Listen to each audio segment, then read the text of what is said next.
One of my favorite visual novels for the Vita was Nurse Love Addiction. It was a cute little story about nursing school and had some Yuri romance thrown into the mix along with some very interesting and very dark bad endings.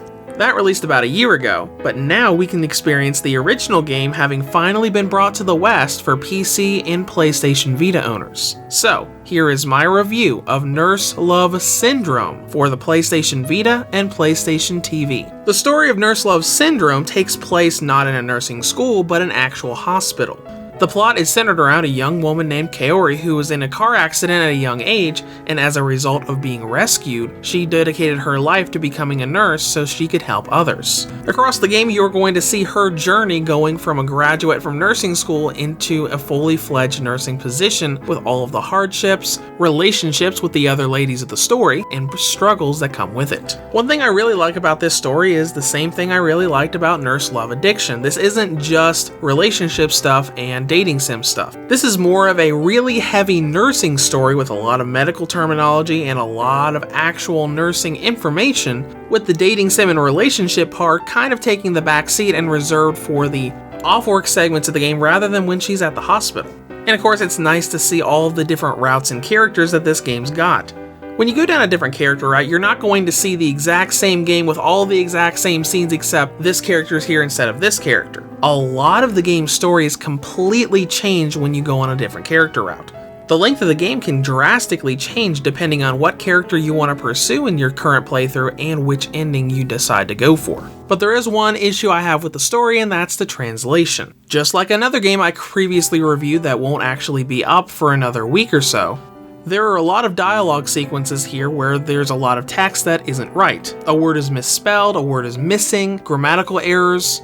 Now, none of these blemishes kept me from understanding what was being said, but there are a lot of them.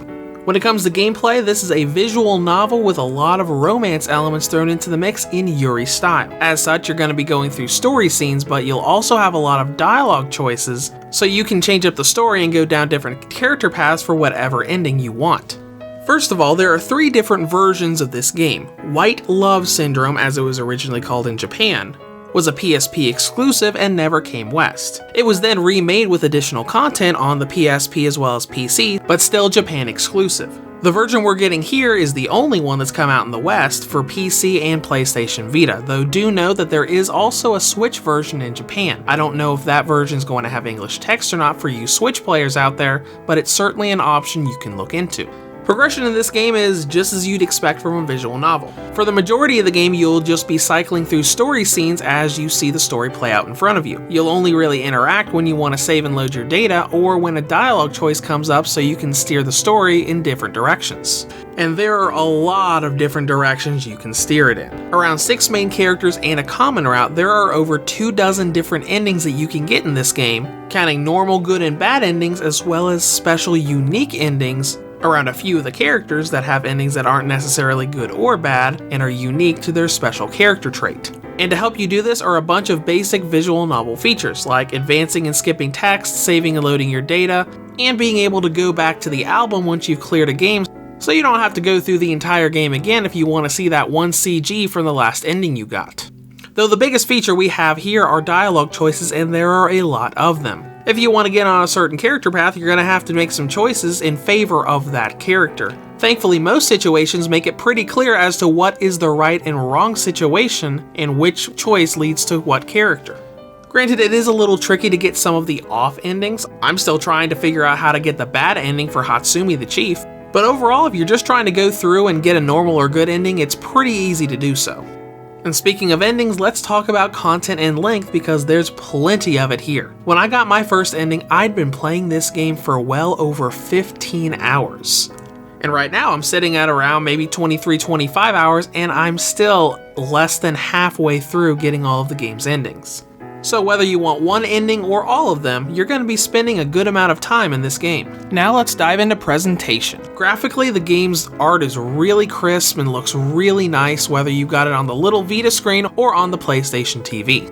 There is a little blemish with the text because a lot of it looks very blurry, especially when it's on a TV. It's not a really big deal, but it's something that I noticed a lot. The thing about presentation that I felt was a little more important is the fact that the PlayStation TV's user interface lags like crazy when this game is running. I don't know if this is only on the PlayStation TV, but whenever I have this game running and I want to do anything in the background or just go out of the game, it has a really severe amount of lag to it, to the point where I would just hit the X button to try to go back into the game and I'd be waiting a good 4 or 5 seconds before it would actually open the game back up. Now, if you keep the game open the entire time and don't try to do background stuff, it's fine. It's just whenever I want to do background stuff like updating my trophies or checking my friends list that everything really gets bad. Now, in conclusion, Nurse Love Syndrome brings a lot more nursing and a lot more Yuri to handheld fans to enjoy. Now, on the downside, the story has quite a few errors in its translation and the game really tanks the user interface when you're playing on a PlayStation TV.